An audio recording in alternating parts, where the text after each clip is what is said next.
Oh, this is so funny. Abbott is wanting to pardon the guy convicted of murdering Garrett Foster, a Black Lives Matter protester.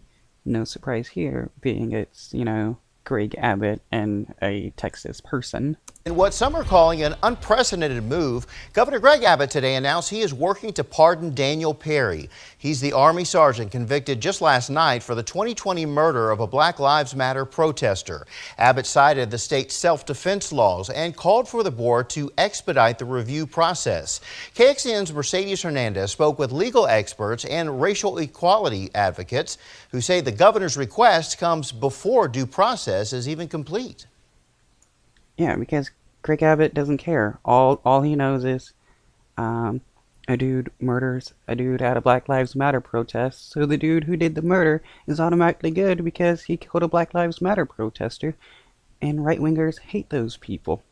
Less than 24 hours after jurors convicted Daniel Perry of murder for the death of Black Lives Matter protester Garrett Foster, Governor Abbott sent this message, asking the Texas Board of Pardons and Paroles to consider giving him a pardon. Getting a pardon from the governor is more rare than winning the lottery or being struck by lightning. Rick Coffer is an attorney and a former assistant DA for Travis County. He says Abbott's request undermines the state's legal process. Daniel Perry hasn't even been sentenced yet. He's not even at this moment eligible for a pardon from the governor.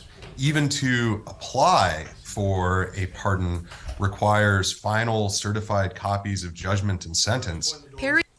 Wow, so yeah, Greg Abbott does not care about the law whatsoever, or he doesn't know the law, and all he wants to do is make this into into an entire political point of, oh, if people murder people that I don't like, I'll just pardon them.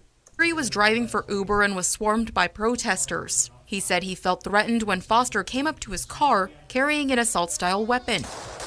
Then Perry fatally shot him. The guilty verdict brought strong reactions. Is Texas not a concealed carry or a open carry place?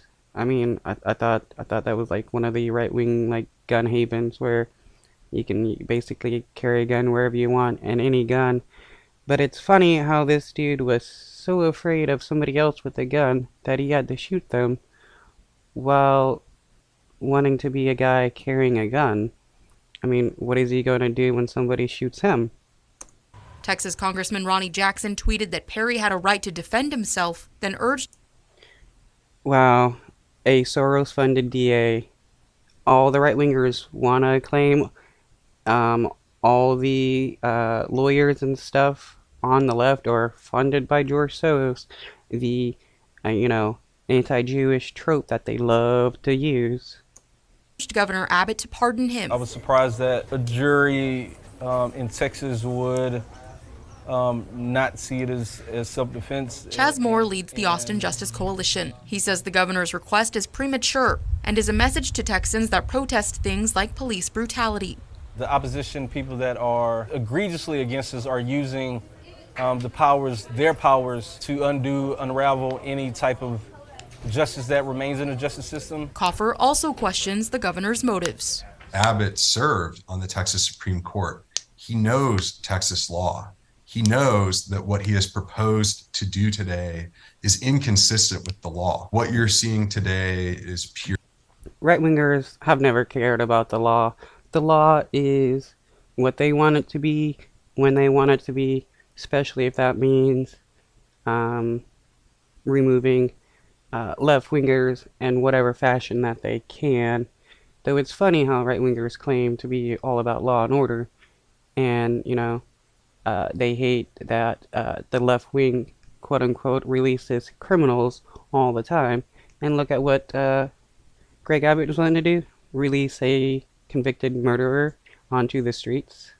Purely political theater, and it's sad. In Austin. If you like my content, you know what to do. Peace.